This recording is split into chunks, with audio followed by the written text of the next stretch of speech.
bonjour à tous. Donc, nous sommes ravis de vous accueillir pour ce dernier atelier de la journée 100% Actuariat, 100% Data Science, sur le sujet que vous avez juste derrière moi, l'étude de l'implémentation d'une assurance inclusive au Mali financée par la diaspora malienne de France. Alors, on est nombreux sur le stand. On va peut-être faire un petit tour de table pour rapidement se présenter. Donc, Fatoumata. Merci Enzo. Bonsoir à tous. Fatoumata Diakité. Effectivement, je suis actuellement responsable de projet, mais depuis quelques années maintenant, après 20 ans, on va dire, dans l'assurance de personnes, j'avais envie de travailler sur un projet pour mon pays d'origine, le Mali, qui est voilà, l'objectif, c'est de voir comment on peut améliorer la couverture, la protection sociale au Mali. Donc, d'où ma présence, effectivement, aujourd'hui, pour accompagner cette présentation.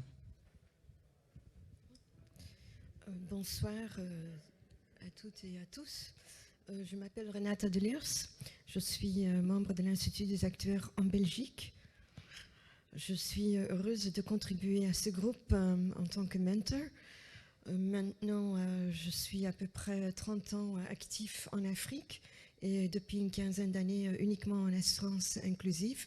Donc, en tant que mentor, j'essaie de contribuer donc à ce groupe de travail avec la pratique du terrain. Merci. Bonsoir à tous, je m'appelle Bintou Yane, je suis étudiante en Master 2 à l'URIA et je suis actuellement en alternance à la direction technique notoriété et innovation chez AXA France et je travaille dans l'équipe études, normes et modèles qui travaille principalement sur des questions de prévoyance. Bonsoir à tous, je suis Diallo Mohamed Saliou, je suis présentement en Master 2 en actuariat à l'URIA. Pour ma part, donc Enzo, également diplômé de l'URIA et actuaire tarification chez BNP Paribas Cardiff. Alors donc nous représentons donc le GTMA, qui est le groupe de travail de la microassurance. Alors concrètement, donc c'est un groupe, en quelques mots, un groupe de travail de l'Institut des actuaires qui compte une vingtaine de membres, je dirais, et on s'intéresse sur des sujets justement d'assurance inclusive. C'est-à-dire de s'intéresser aux personnes qui sont en quelque sorte exclues du système traditionnel. Alors depuis quelques années, donc, il y a un partenariat avec l'ORIA qui a été réalisé, et des étudiants donc, de Master 1 travaillent avec le GTMA sur différents projets. Alors on s'intéresse, on va dire à peu près à tous les pays. On a travaillé par exemple avec Madagascar, on a également travaillé au Cameroun avec justement l'étude d'une implémentation d'une implémentation d'une assurance inclusive santé au Cameroun. On a également travaillé en France sur justement le phénomène de la non-assurance automobile en partenariat avec le FGAO, qui est le Fonds de garantie de l'assurance obligatoire. Et cette année donc, on va vous présenter un sujet sur le Mali. Je laisse maintenant la parole à Bintou pour débuter cette présentation. Merci Enzo. Alors avant de commencer, je tiens à vous remercier de votre participation à notre atelier. Et comme l'a mentionné Enzo, nous sommes ravis de vous présenter notre vision pour l'implémentation d'une assurance inclusive au Mali et l'étude de son financement par la diaspora malienne de France. Ces travaux ont pour but d'explorer des pistes qui participeront à améliorer l'accès aux soins de santé de la couche la plus défavorisée de la population malienne.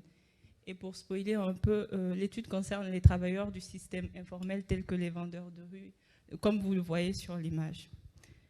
Ainsi donc, notre présentation s'articulera autour des points suivants. Dans la première partie, nous parlerons un petit peu de l'assurance inclusive et de la nécessité de mettre en place un programme pour améliorer l'accès aux soins de santé au Mali. Et dans la seconde partie, nous présenterons les données recueillies et celles qui ont été utilisées pour la tarification. Et par la suite, nous parlerons de la tarification à proprement parler du produit d'assurance inclusive proposé et tout en mettant en lumière la manière dont il a été conçu pour répondre au mieux aux besoins qui ont été identifiés. Et la dernière partie sera une ouverture dans laquelle nous discuterons des limites notamment de cette étude. Sans plus tarder, nous allons commencer. Alors, pour présenter un petit peu le Mali, il faut savoir qu'il s'agit d'un pays de l'Afrique de l'Ouest avec une population estimée à environ 22 millions d'habitants en 2022. Et c'est une population à majorité rurale puisque plus de 60% vit dans des zones reculer, ce qui constitue un défi supplémentaire en termes d'accès aux soins de santé, car il faut savoir qu'au Mali, comme dans la plupart des pays de l'Afrique subsaharienne, les grandes structures sanitaires sont concentrées dans la capitale, ce qui rend difficile l'accès aux soins de santé aux populations vivant dans les zones rurales. Un autre point important à prendre en compte est que près de la moitié de cette population a moins de 18 ans. Il s'agit donc d'une population relativement jeune.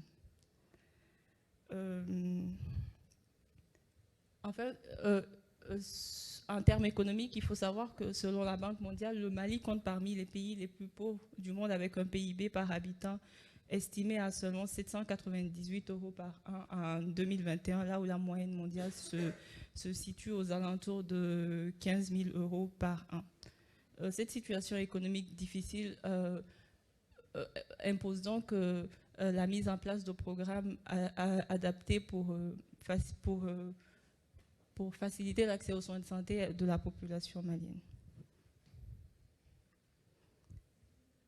Maintenant, nous allons un petit peu parler de la couverture santé au Mali. Il faut savoir que le système d'assurance santé au malien est constitué principalement de deux entités, à savoir l'assurance maladie obligatoire, ou AMO, et qui est destinée à couvrir les salariés des secteurs publics et privés, et le régime d'assistance médicale, ou RAMED, qui est destiné aux couches les plus vulnérables de la population malienne, notamment les femmes et les enfants qui ont des revenus très très limités.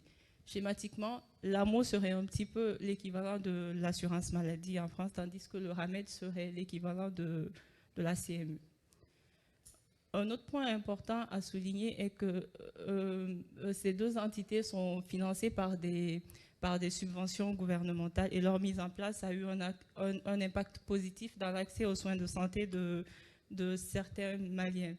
Néanmoins, certains défis persistent, notamment le fait que la couverture de l'AMO et du RAMED est très limitée, et ils ne prennent pas en charge tous les coûts liés aux soins de santé, laissant ainsi à la charge du bénéficiaire des frais supplémentaires tels que le transport, les frais liés aux médicaments, ou même les coûts liés à une hospitalisation, par exemple. Une autre limite importante à souligner est l'absence de l'AMO et du RAMED dans les centres de santé communautaires, qui sont les plus proches des citoyens. Un point important à souligner donc, est que plus de 85% de la population travaille dans le secteur informel et ne dispose donc d'aucune couverture. Cela s'explique par le fait que, comme je le disais précédemment, l'AMO ne couvre que les salariés des secteurs publics et privés, et la couverture du RAMED, quant à elle, est encore très, très insuffisante. Une autre particularité du système de santé au Mali est la place prépondérante de la médecine traditionnelle, qui joue un rôle important dans le paysage médical, car elle est largement utilisée par la population et mérite donc une attention particulière lorsque l'on souhaite mettre en place un programme de micro-assurance dans le pays. En ce qui concerne l'assurance inclusive qui nous intéresse, et qui est l'assurance qui est destinée à des personnes très peu couvertes ou carrément exclues des systèmes traditionnels d'assurance, il faut savoir que ce type d'assurance, de produit d'assurance est quasiment inexistante pour la couverture individuelle au Mali, d'où l'intérêt de nos travaux. Je vais maintenant laisser la parole à Saliou, qui va vous présenter la diaspora malienne, qui est un pan très important de ce projet. J'aimerais remercier Bintou. Et le premier point, c'est de savoir pourquoi nous avons choisi la diaspora malienne.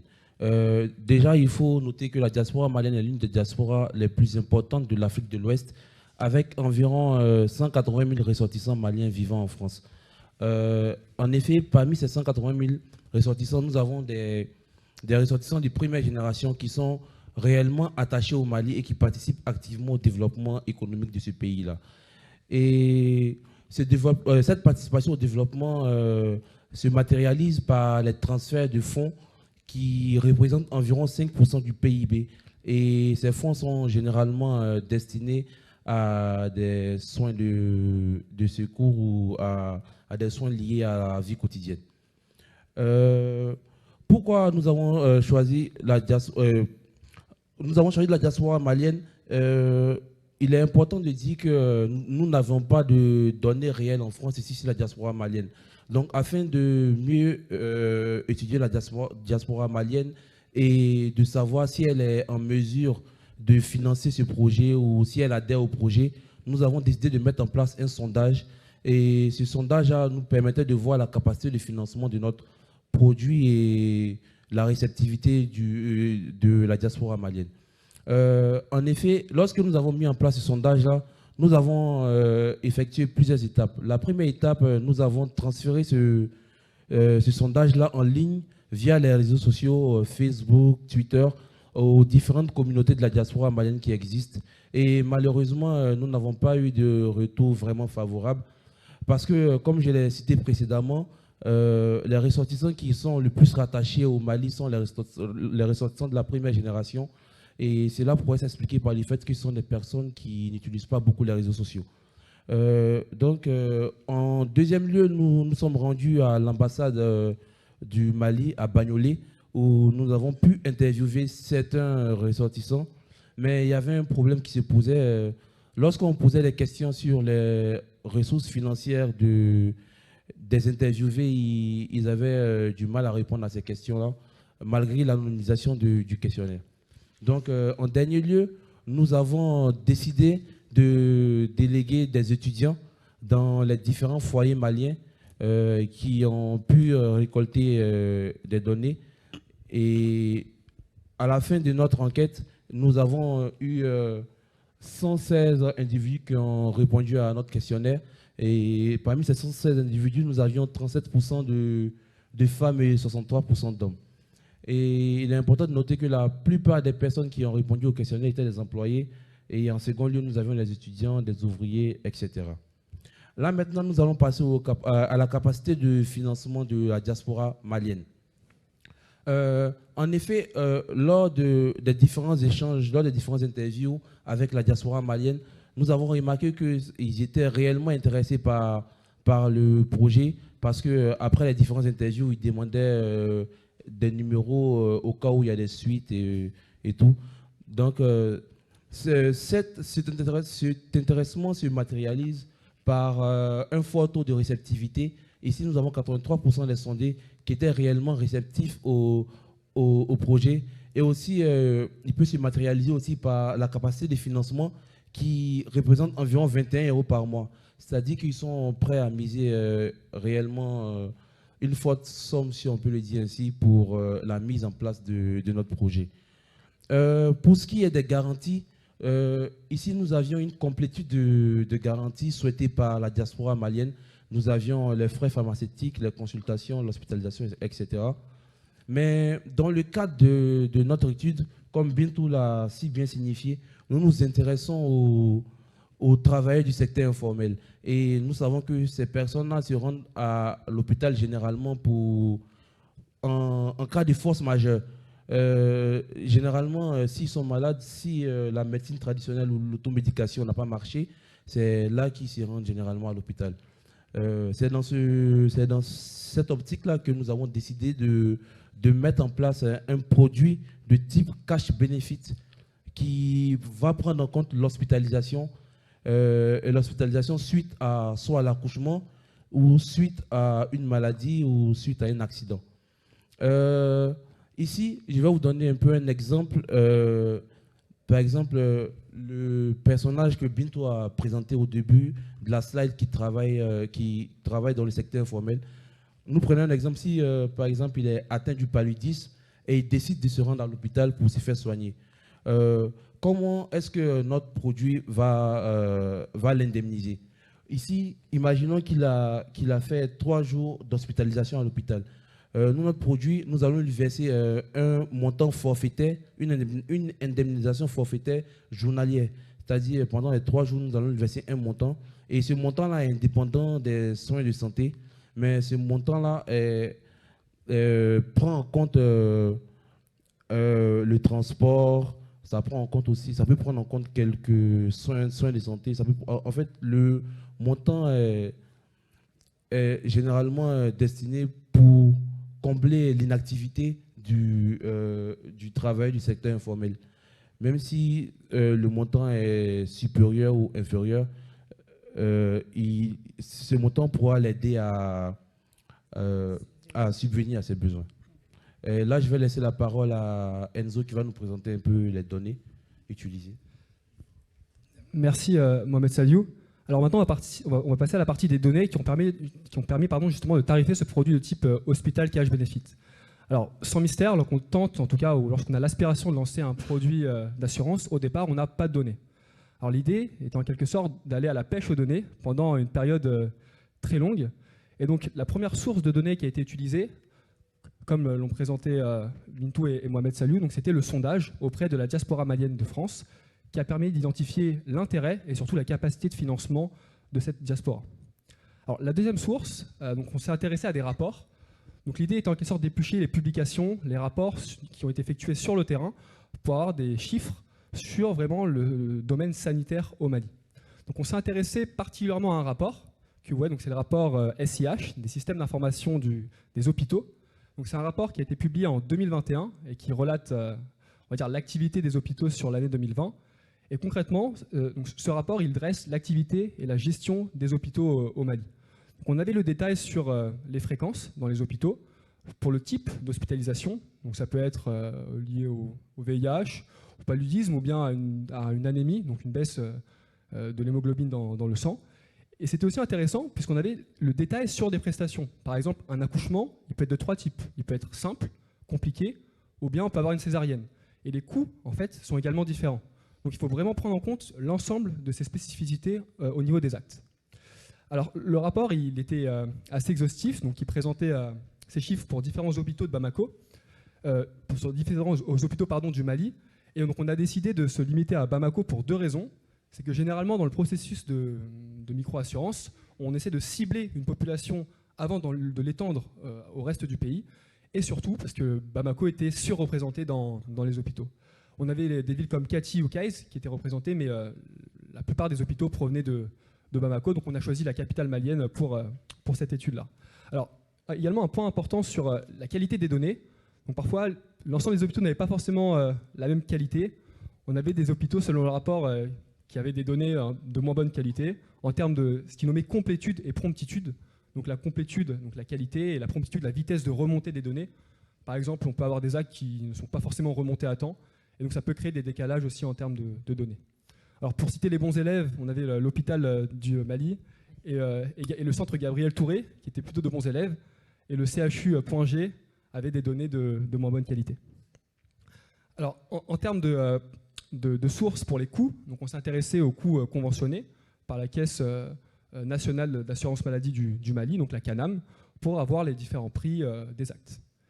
Et enfin, alors, une autre source de données qui a été utilisée, donc c'était une base de données d'un portefeuille d'assurance santé camerounais, puisque la difficulté, c'était en quelque sorte d'avoir une certaine segmentation, d'avoir des données selon des classes d'âge.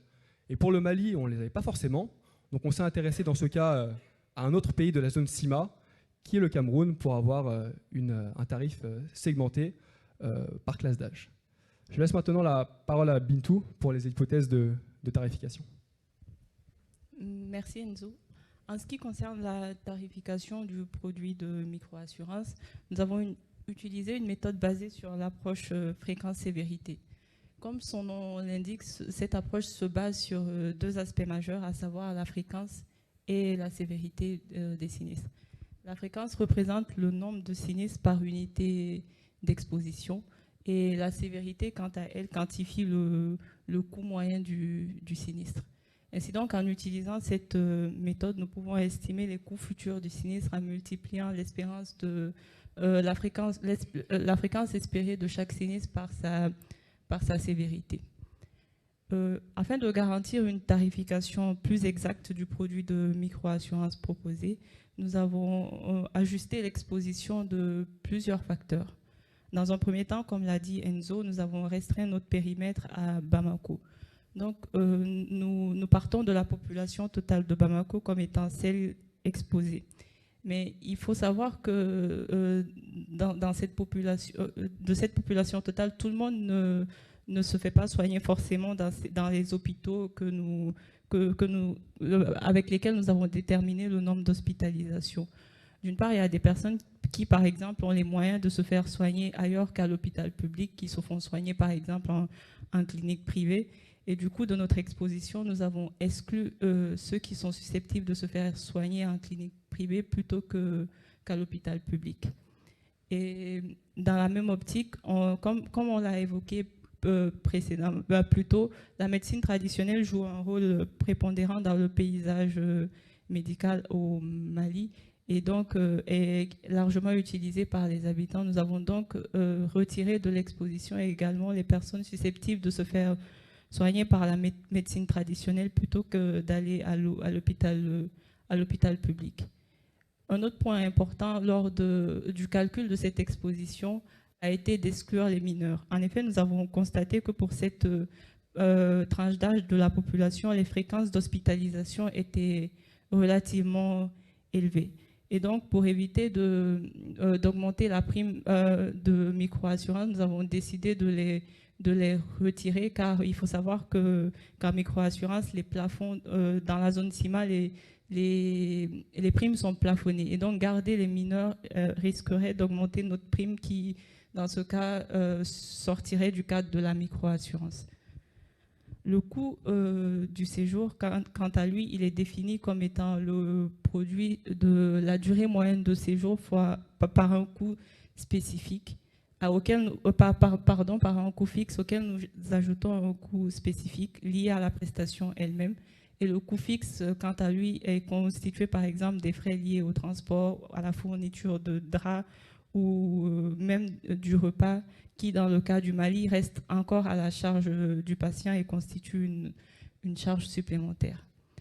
Et un autre point important à noter est que pour le calcul de nos coûts, nous avons pris en compte l'inflation médicale, car les coûts utilisés, comme l'a mentionné Enzo, sont ceux de la CANAM, la Caisse nationale d'assurance maladie, et ils ne dataient pas de 2022, qui est la période de notre étude.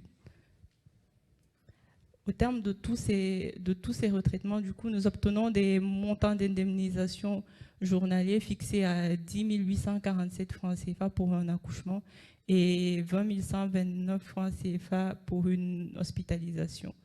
La prime pluriannuelle, quant à elle, s'élève à 23 721 francs CFA et respecte les plafonds de la microassurance puisqu'elle est largement inférieure au plafond de 42 000 francs CFA dont je parlais tout à l'heure. Et à ce stade, nous avons une prime globale que la base de données du Cameroun nous a va permettre de segmenter par la suite. Pour effectuer cette segmentation, nous avons posé une hypothèse de transposition cruciale, à savoir que les personnes au Mali et au Cameroun consomment les prestations hospitalières de la même manière. C'est-à-dire que les fréquences par classe d'âge sont les mêmes au Mali et au Cameroun. Ainsi, cette hypothèse faite, nous avons déterminé des primes par classe d'âge. Et là, nous remarquons que deux groupes se différencient un petit peu, à savoir ceux des 22-30 ans qui ont une prime un petit peu moins élevée que la prime totalement mutualisée qui correspond à la ligne rouge, et la classe des plus de 66 ans. Pour la première classe d'âge, qui est celle des 22-30 ans, on peut... ça nous a paru plutôt logique au début parce qu'on s'est dit que c'était des jeunes qui étaient dans la force de l'âge et qui ne se faisaient pas forcément hospitalisés, du moins pas aussi souvent que les classes d'âge les plus élevées.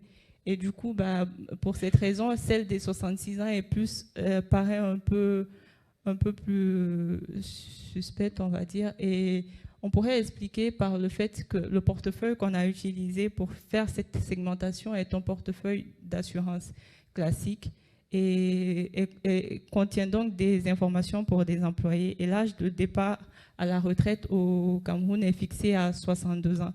Il y a donc un effet volume qui se joue, qui fait que cette classe d'âge est moins représentée dans le portefeuille, ce qui fait que leurs fréquences d'hospitalisation sont un petit peu moins élevées. Et au-delà de cet effet volume, il faut savoir aussi qu'au Mali, malheureusement, l'espérance de vie après la retraite est est très peu élevé, ce qui fait que ce qui peut expliquer le fait que les plus de 66 ans soient moins représentés en hospitalisation et de ce fait qu'il y a eu cet effet de baisser leurs primes. Il faut souligner que lors de notre sondage, la plupart des personnes qui ont été interrogées souhaitaient souscrire ce produit pour leurs parents qui sont encore au Mali. Donc, lors de la mise en place effective de ce produit, il faudra certainement corriger la prime pour les plus de 66 ans, étant donné que là, on se retrouverait avec un portefeuille composé de personnes plus âgées qui, cette fois, se feraient hospitaliser vu qu'ils ont une couverture et peuvent le faire. Et on risque de se retrouver avec un mauvais risque. Il faudra donc corriger cette prime. Je vais donc laisser la parole à Saliou qui va conclure. Ok, merci Bintou. De ce projet, nous pouvons retenir que nous avons pu mettre en place et nous avons pu proposer un produit de micro-assurance santé simple et réaliste qui sera financé par la diaspora malienne qui est vraiment, je dirais, attachée à ce projet-là. En parlant de l'attachement de la diaspora malienne, nous savons que la diaspora malienne a été très, très réceptive sur ce projet-là. À titre comparatif, nous voyons que le montant, au sortir du sondage, le montant que la diaspora malienne est prête à investir dans ce projet-là, un ressortissant malien pourrait souscrire une police et 7 polices annuelles d'assurance pour des Maliens résidant au Mali. Ce qui est très important, et si on veut extrapoler ce chiffre-là aux 180 000 ressortissants, en supposant que chacun prend des polices d'assurance pour les proches, nous allons augmenter le taux d'assurabilité des personnes du secteur informel de 7%, ce qui est déjà un grand pas. Aussi, vu l'accessibilité de notre produit, l'une des perspectives de ce projet-là est qu'au fil des années, ce ne soit pas la diaspora qui finance ce produit-là, mais les personnes vivant au Mali. On souhaiterait que dans les années à venir, après la mise en place de ce produit-là, que ce soit les personnes qui vivent au Mali qui arrivent à financer ce projet-là. Il faut aussi noter que ce projet-là avait plusieurs limites. Nous avions ici de nombreuses hypothèses qui ont été posées à l'absence de données. Nous avons utilisé une base du Cameroun. Nous savons que le Cameroun et le Mali, ils ont des similitudes, mais ce n'est pas tout le temps la même chose. Et aussi, cette base que nous avons utilisée c'était une base qui a été utilisée pour une assurance classique. Et là, nous sommes dans une micro-assurance, ce qui n'est pas du tout pareil, ce qui pourrait biaiser notre étude. En deuxième limite, nous pouvons citer les mineurs qui ont été exclus. Comme Bintou l'avait dit tout à l'heure, les moins de 18 ans représentaient environ 50% de la population malienne. Donc, en excluant les mineurs, cela pourrait aussi biaiser les chiffres obtenus. Et comme dernière limite, nous pouvons citer le périmètre à la ville de Bamako. Bamako n'est pas représentatif du Mali et nous savons que une grande partie des ressortissants vivant en France, lorsqu'ils envoient de l'argent pour des soins au Mali, ce n'est pas forcément à Bamako et c'est surtout dans les zones reculées. Ce sont des limites qu'il faudra prendre en compte lors de la mise en place effective du produit. Nous vous remercions pour votre attention et nous sommes ouverts aux éventuelles questions. Merci.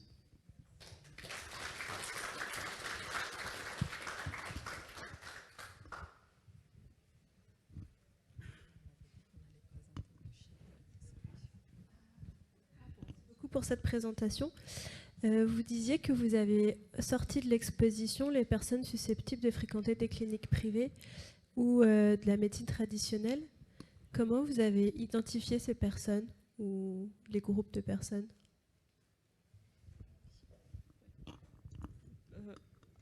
Merci pour votre question. En fait, on a trouvé un rapport de l'USAID qui faisait l'état des lieux de l'assurance santé au Mali, dans lequel le pourcentage de la population qui se fait soigner en clinique à une clinique privée était indiqué et nous l'avons appliqué à notre étude.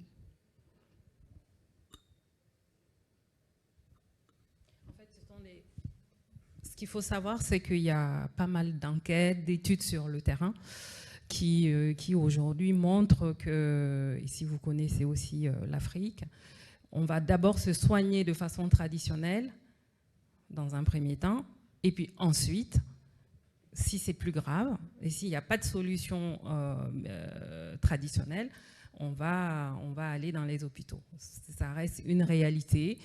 Et puis aujourd'hui, avec la pharmacopée, voilà, ça fait partie, on peut dire, du système de santé au Mali, et vous pouvez trouver la même chose dans d'autres régions d'Afrique. Mais il y a des données qui existent aujourd'hui voilà, qu'on peut prendre en compte dans nos études. Pardon. Du coup, en décrivant ce phénomène-là, c'est-à-dire que presque tout le monde va être susceptible de consommer à la fois la médecine traditionnelle et la médecine de l'hôpital public. Du coup, si vous sortez ceux qui sont susceptibles de recourir à la médecine traditionnelle, est-ce qu'on ne sort pas beaucoup de gens dans le sens? Comme j'ai dit tout à l'heure, notre produit, c'est pour des hospitalisations en cas d'urgence. Lorsqu'on a fait recours à la médecine traditionnelle et à l'automédication et que ça n'a pas marché et qu'on se rend à l'hôpital. C'est pourquoi on a exclu les personnes qui utilisaient la médecine traditionnelle. Et lorsqu'on fait appel à la médecine traditionnelle, on est au village. Donc le médecin traditionnel n'a pas un hôpital où on peut hospitaliser les gens. Donc lorsqu'on parle de ce produit, c'est vraiment pour les gens qui se rendent en ville et se font hospitaliser. Donc c'est pour ça que finalement ça ne peut pas réellement influencer les résultats. Il y a quelque chose que je souhaite ajouter, c'est une phrase qui a sauté dans la présentation de mon ami. La définition de l'assurance inclusive. C'est quoi un produit d'assurance inclusive? Peut-être toi tu peux le faire. C'était en dessous, tu l'as skippé. Oui, tu l'as oublié. Voilà. La définition. Ah, du produit proposé. Non, la définition d'un... Ah, suave, ok. Un produit d'assurance inclusive, il doit être suave, c'est-à-dire il doit être simple, il doit être compréhensible, il doit être accessible et il doit être efficace. Et avoir une valeur pour le client. Oui, aussi, avoir une valeur pour le client. Ça veut dire quoi? Simple, ça veut dire qu'il y a une prime et une garantie. Donc pas un menu avec des garanties, comme en assurance classique. Okay? Simple veut dire aussi pas de souscription. Bon, sachant qu'en Afrique, on ne connaît pas très bien l'année de naissance, ça ne pose pas de problème. Okay? Donc il n'y a pas de souscription. On a un numéro de téléphone, le nom et le prénom. Okay? Ensuite, compréhensif. Vous connaissez les conditions générales, des pages, il n'y a personne qui comprend et personne qui lit, sauf celui qui a écrit. Eh bien, en assurance inclusive, les conditions générales sont simples comme bonjour, écrits dans une langue compréhensible. Donc, on ne parle pas de réserve mathématique, d'ailleurs, il n'y a pas de produit d'épargne en assurance inclusive.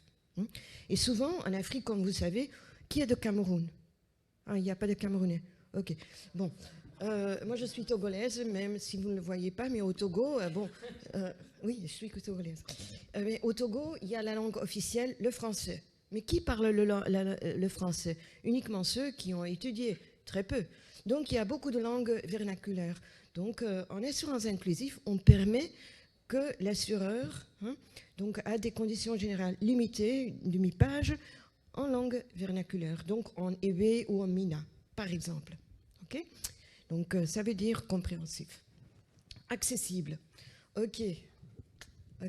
Donc, on a une prime entre 500 francs CFA et 1000 francs CFA par mois. Donc, ça veut dire à peu près 70 centimes jusqu'à 1,5 €. Mais qui va se déplacer du nord du Togo pour aller acheter une assurance à Lomé? Il faut 2 jours pour arriver là-bas. OK. Donc, accessible, ça veut dire qu'on utilise la technologie de l'opérateur de téléphonie mobile pour rendre l'enrôlement hein, accessible à ceux qui habitent donc, au nord du pays. Ça veut dire accessible.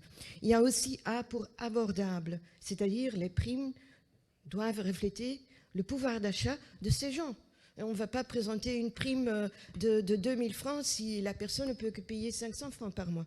Okay? Donc on doit tenir compte dans les interviews, et c'est ce que donc, les étudiants ont fait, de la capacité pour payer, willingness to pay.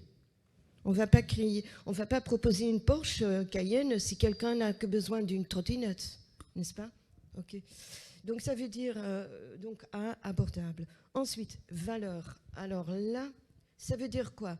En fait, lorsque vous achetez quelque chose et vous payez 100, mais vous souhaitez avoir quelque chose pour les 100 francs. Hein. Donc ça veut dire que les SOP pour les produits d'assurance inclusive devraient se situer entre 60 et 80%. Pas au début. Au début, mais personne ne connaît l'assurance, au début c'est 15%. Mais lorsque le programme est mature, c'est-à-dire entre 5 et 8 ans après le démarrage, les SOP devraient se situer entre 60 et 80%. Donc, à ce moment, on dit que le produit a une valeur pour le client vulnérable. Et last but not least, efficient, efficace. En fait, l'administration doit être efficace. Donc, enrôlement sur téléphonie mobile, signature électronique. Qu'est-ce que c'est encore? Oui, paiement de la cotisation par mobile money, Momo, ou par airtime, l'unité. Déclaration de sinistre par WhatsApp. Déclaration par une petite note du chef du village ou l'imam qui dit que la personne est décédée. Okay? Lorsque donc, cela est envoyé par WhatsApp, immédiatement on paye. On paye dans les 48 heures. Donc tout cela est possible uniquement grâce à la technologie, une technologie qui est souvent portée par les opérateurs de téléphonie mobile. Donc c'est ça qu'il faut bien avoir en tête lorsqu'on parle de l'assurance inclusive. Le produit est SUAVE. C'est une abréviation qui a été inventée par Michael McCourt, notre gourou, le gourou de l'assurance inclusive. Et donc, tous les produits devraient obéir à ces caractéristiques pour être considérés comme assurance inclusive. Voilà. Merci.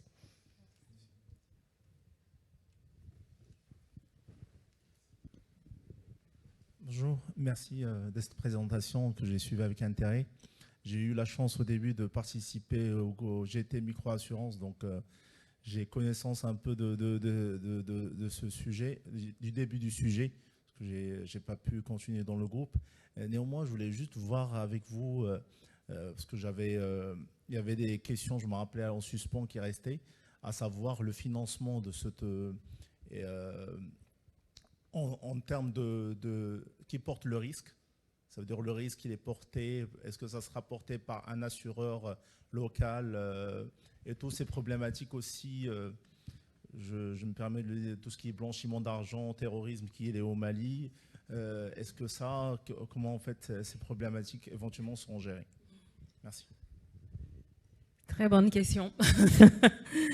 Effectivement, on s'est posé la question sur la réglementation, le blanchiment d'argent, le terrorisme, etc.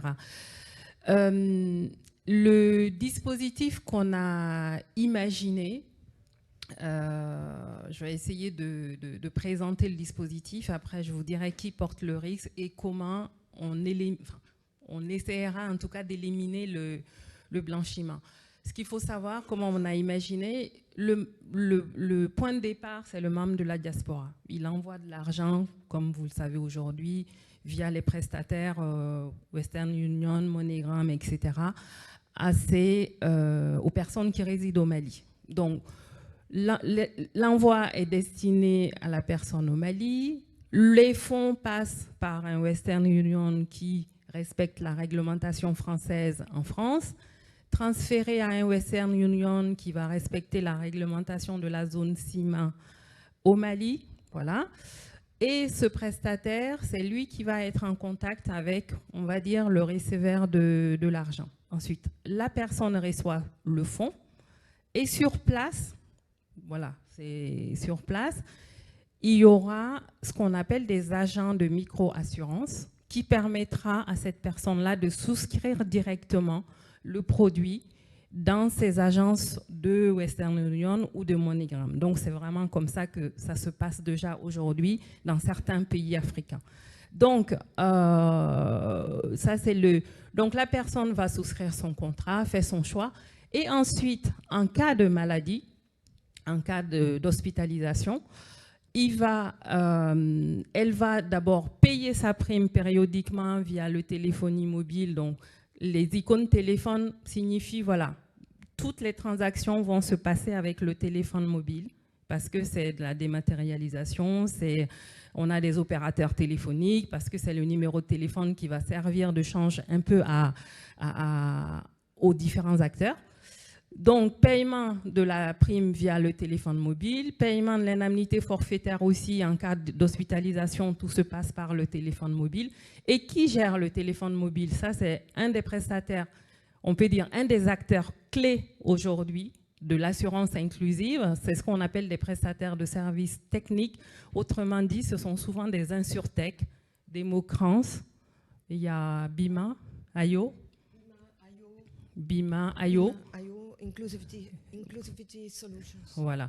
Donc, eux, ils sont vraiment au centre finalement du système parce qu'ils ont, on peut dire, toute la chaîne assurantielle. Ils vont gérer, voilà, ils font office de délégataire de gestion.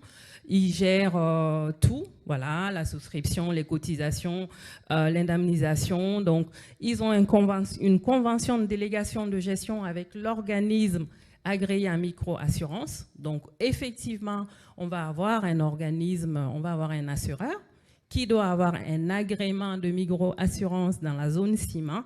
Mais voilà, on a besoin de lui parce qu'il y a un produit d'assurance. Mais tout se passe en général. C'est le prestataire technique vraiment qui va être au centre du dispositif grâce à la nouvelle technologie, grâce en tout cas lui qui va gérer les données, toutes les relations, et qui va avoir des liens aussi avec les opérateurs de téléphone mobile. Voilà, donc en fait, le porteur de risque, on peut dire, il est là. Il existe parce qu'on a besoin, et il est au Mali. Il faut qu'il soit effectivement sur le territoire malien et qu'il respecte toute la réglementation de la zone CIMA. Il va signer forcément, on aura besoin d'avoir des conventions de distribution de produits avec le prestataire de transfert d'argent parce qu'on va poster des agents dans ce bureau-là et qui doivent avoir en fait, en tout cas, un agrément comme quoi ils peuvent distribuer de la micro-assurance. Et puis ensuite, la convention de délégation de gestion, un peu comme en France, on délègue toute la gestion. Là, pour le coup, vraiment, tout est délégué, ça existe d'ailleurs en France, tout est délégué à ces prestataires techniques qui, eux, vraiment ont la technologie, ont l'expérience, ont tout ce qu'il faut pour, à la fois, du coup, ça permettra en fait, si je fais le lien, donc lutte contre la fraude, on respecte un peu les réglementations de façon séparée de chaque pays. On est obligé, on n'a pas le choix. Les personnes qui distribuent doivent avoir un agrément de micro-assurance très important, avoir une culture financière importante parce qu'il faut pouvoir expliquer ce que c'est que le produit de micro-assurance, qu'est-ce que ça apporte et vraiment vulgariser en tout cas le produit pour que les gens adhèrent. Et là-bas encore plus parce que ça repose vraiment sur la confiance. Ensuite, la délégation de gestion parce qu'on a un prestataire technique qui n'est pas assureur mais qui doit faire de la gestion d'assurance des produits assurantiels. Est-ce que ça répond à votre question? Merci. Voilà. Donc, effectivement, aujourd'hui, tous les dispositifs sont pensés pour limiter le risque de fraude, la lutte contre le blanchiment d'argent, enfin. Voilà. Bientôt, il y aura donc ce projet On Life au Sénégal. On a commencé à travailler dessus en 2019 et donc fin 2023, il y aura donc la plateforme technologique interfacée avec Western Union, interfacée avec un opérateur de téléphonie mobile et interfacée avec une compagnie d'assurance. Donc 4 ans de travail pour mettre un tel programme en place avec des financements apportés par des agences de développement parce que comme vous pouvez vous imaginer, ce sont des projets qui nécessitent beaucoup de fonds propres libres et sur place, les compagnies d'assurance n'ont pas toujours envie de se lancer dans un tel projet. Donc on a besoin de ces partenaires de développement pour mettre en place de tels projets. Bonjour, merci pour la présentation et merci pour vos travaux. J'ai 2 questions. Première question, est-ce que vous avez des exemples de projets similaires mais qui ont échoué? Et si oui, pourquoi ils ont échoué? Et ma seconde question, c'est sur la segmentation de la prime. Quelle est la motivation derrière la segmentation de la prime? Est-ce qu'on peut se dire que dans un cas d'assurance inclusive, on pourrait juste tout mutualiser et avoir un tarif unique pour l'ensemble des assurés? Donc, je me permets de prendre le micro. Commençons avec les bons exemples, n'est-ce pas? Je trouve qu'il faut être positif parce que sinon on n'arrivera jamais au bout avec l'assurance inclusive. Okay? Donc il y a de très bons exemples dans les pays anglophones, subsahariens. Donc je vous donne un exemple, c'est un peu mon chouchou aussi. Au Ghana, on a commencé en 2016 avec un projet de microassurance porté par un opérateur de téléphonie mobile, MTN. Et donc en 2016, MTN et Sanlam se sont mis ensemble et ils ont créé IO, A, petit a, grand Y-O. Regardez sur le website. Et donc ils ont commencé avec 3 personnes et à la fin de l'année, ils avaient à peu près 200 clients. OK? 2016. Aujourd'hui, 2023, IO a créé de l'emploi. Plus que 1000 employés chez IO, dont 277 dans le call center. Donc des gens qui sont quelque part au siège et qui répondent au téléphone, qui font la vente au téléphone, etc. Plus que 700 personnes sur le terrain, donc les micro-insurance agents, qui sont postés dans les bureaux de MTN, où là, on vend les cartes MTN, donc aussi bien au feu rouge, hein, parce que vous savez comment ça se passe là-bas. Enfin, peut-être pas, mais bon, il y a les secteurs informels et donc tout le monde est sur la rue. OK? Et puis, quelques personnes pour gérer. À ce moment, IO a plus que 25% de la population ghanéenne assurée pour le produit Hospital Cash Benefit. Donc ça, c'est un exemple fantastique. Lorsque vous regardez ce qui se passe au Kenya, c'est pareil. Hein. Kenya, donc du côté ouest, c'est le Ghana. Du côté de l'est, c'est le Kenya. Et puis, il y a l'Afrique du Sud. Mais bon, tout le monde sait que l'Afrique du Sud est très, très en avance pour ce qui concerne le secteur d'assurance. Maintenant, un mauvais exemple. Un exemple qui a échoué. En fait, donc, on a une tripartite assureur, PST et OTM, opérateur de téléphonie mobile.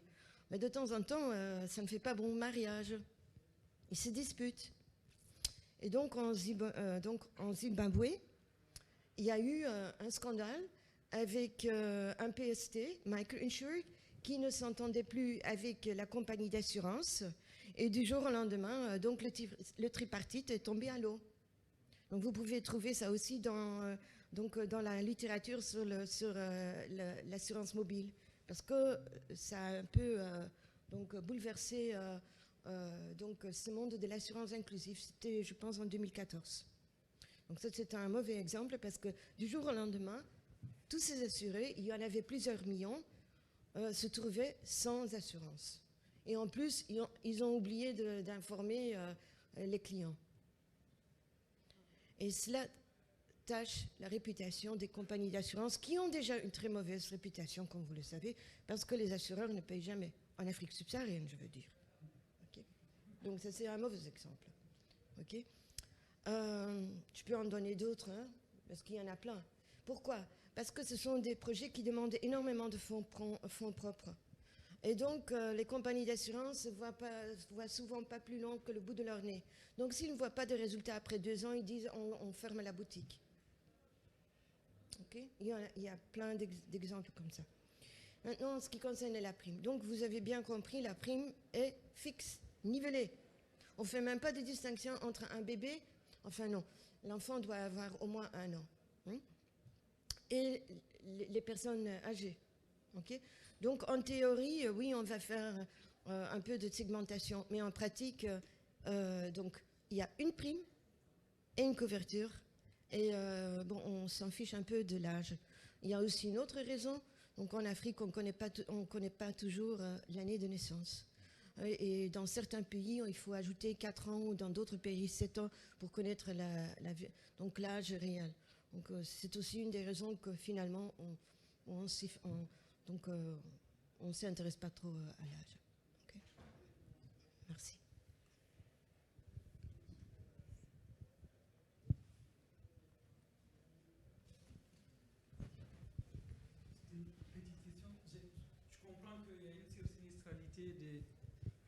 Une sursinistralité des enfants. Est-ce que vous avez une explication en fait? Parce que naturellement, ici, quand on parle d'hospitalisation, on pense à des personnes âgées. Du coup, là, je comprends dans l'échantillon que vous avez eu, il y a une sursinistralité des jeunes en fait. Est-ce que vous avez eu l'explication en fait de ce phénomène? La sursinistralité peut s'expliquer par le fait que déjà nous avons beaucoup de maladies pour les enfants, et ce qui fait qu'il y a beaucoup d'hospitalisation pour les enfants, et ce qui allait augmenter le taux d'hospitalisation dans notre base et ce qui allait biaiser notre tarification. Je ne sais pas si quelqu'un veut ajouter quelque chose. Okay. Moi, je peux expliquer. En fait, on a utilisé des données de l'assurance classique. Donc, qui dit assurance classique au Cameroun pour le produit santé pense immédiatement aux employeurs qui achètent l'assurance santé pour donc leurs employés. Et en quelque sorte, il y a un abuse. Abuse, c'est quoi en français? Abuse. Donc, ils en profitent un peu. Ok. Donc, ces données de l'assurance classique sont un peu biaisées. Et donc, dans l'assurance inclusive, de ce que j'ai vu au Ghana, en fait, là, les sinistres proviennent essentiellement des gens de la tranche supérieure, des tranches supérieures. En considérant aussi, en utilisant une base d'assurance, c'est vrai qu'on ajoute une sorte de marge technique. En fait, on sait que finalement, les consommations ne sont pas les mêmes, elles sont sûrement plus fortes lorsque la personne est du secteur formel que du secteur informel. Donc finalement, on a en quelque sorte une certaine marge en prenant ce portefeuille-là, et on sait que les fréquences obtenues seront toutes plus fortes qu'elles seront normalement dans la réalité.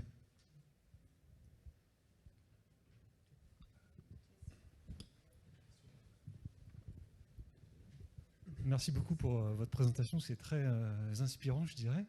Moi, j'avais juste 2 questions. La première, c'était par rapport à la convention de gestion, de délégation de gestion avec l'opérateur mobile. Concernant le risque de fraude, comment vous assurez qu'il n'y a pas de fausses déclarations? Est-ce que vous bouclez avec les informations qui viennent des hôpitaux? Comment vous pouvez vous assurer qu'il n'y aura pas de dérive liée à ça, sachant que l'opérateur, lui, il n'a pas d'intérêt a priori financier. Voilà. Est-ce qu'il y a une structure financière qui fait qu'il aura un intéressement sur on va dire, la bonne gestion? Et la deuxième question, peut-être plus générale, mais vous l'avez déjà abordée avec l'exemple du Ghana. Est-ce que vous avez déjà un peu un business plan? Quel volume vous envisagez? Est-ce que c'est quelque chose que vous avez déjà voilà, projeté? Oui. Oui. Ok, il y a plusieurs questions là. Ok, donc d'abord, en ce qui concerne le nombre, donc vous ne commencez pas un programme de microassurance pour 1000 clients. Hein. Il faut avoir des centaines de milliers de clients, sinon ça ne marche pas. Donc ça, là, il faut être très clair très clair. Et c'est pour ça qu'on constate qu'en zone CIMA, les pays francophones, les 14 pays francophones de l'Afrique subsaharienne, donc là, après 2-3 ans, donc on abandonne parce que ce sont des programmes qui nécessitent beaucoup de fonds propres et les compagnies d'assurance n'ont pas ces fonds propres pour continuer à financer les dépenses fixes, variables et semi-variables. Okay. Puis, en ce qui concerne donc la souscription, comme je vous ai dit, la souscription est simple comme bonjour. On a un numéro de téléphone, le nom, le prénom. Okay. En ce qui concerne le sinistre, ben, on fait une déclaration et on paye dans les 48 heures. On ne va pas envoyer quelqu'un à 700 km de Dakar ou de Lomé pour vérifier est-ce que la personne est bien décédée. Hein. Donc ça n'en fait pas. Est-ce qu'il y a fraude? Oui, le risque de fraude existe partout.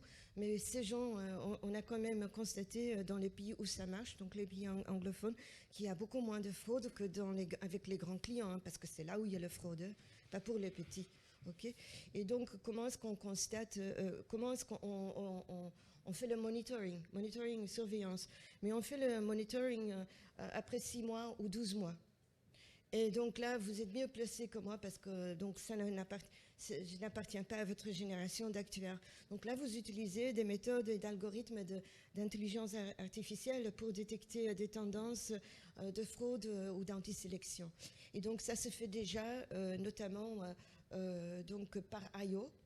IO ayant donc des bases de données de clients sur plusieurs années, une dizaine d'années. Et donc, ils utilisent des méthodes de artificial intelligence pour détecter les tendances, détecter les quartiers, les foyers où il y a un peu plus de fraude, etc. Mais nous sommes tous d'accord, ceux qui travaillent dans ce domaine, qu'il y a beaucoup moins de fraude, que ces gens sont beaucoup plus honnêtes. Voilà. Okay. Maintenant, en ce qui concerne donc la tarification, donc là je veux quand même revenir. Donc la tarification est faite pour une communauté. Une communauté. Donc ça veut dire, on commence par exemple à Dakar. Et dans quelques quartiers de Dakar, je connais un tout petit peu Dakar, il y a plusieurs quartiers. Donc on commence avec un quartier. Et donc c'est là où on envoie nos étudiants faire les enquêtes. Et sur base de ces enquêtes, on va maintenant faire du prototyping. Et après, on va tester et apprendre. Ensuite, on va donc graduellement élargir notre scène enfin, notre périmètre, c'est ça. Et lorsqu'on veut aller à Saint-Louis, mais bien sûr, là, on refait l'enquête. Parce que le willingness to pay, la capacité pour payer à Saint-Louis est différente de Dakar. On garde le même type de produit, Hospital Cash Benefit, mais il se peut que la couverture et la cotisation sera différente. En plus, lorsqu'on tarifie, on doit aussi tenir compte des frais d'hospitalisation à Saint-Louis qui peuvent être différents de Dakar. Donc, en fait, le processus de tarification est tout à fait différent, l'approche est différente de l'assurance classique, où on a un produit qui est tarifié pour toute la population sénégalaise ou ghanéenne ou malienne. Ici, ce n'est pas le cas. En microassurance, on tarifie pour Dakar, pour Saint-Louis, les autres villes que je ne connais pas, etc. Voilà. Okay. J'ai répondu. Ah oui, la convention. Ok. Vous avez parlé de l'OTM. En fait, il y a une convention entre la compagnie d'assurance et le PST, le prestataire de services techniques. Ok. Et donc, le prestataire de services techniques a probablement un bon lien avec un opérateur de téléphonie mobile pour utiliser donc la plateforme, la technologie de l'opérateur de téléphonie mobile afin d'ajouter donc au menu une ligne qui dit produit d'assurance. Comme maintenant, il y a une ligne qui dit mobile money. Okay? C'est comme ça que ça se fait. Ok, merci.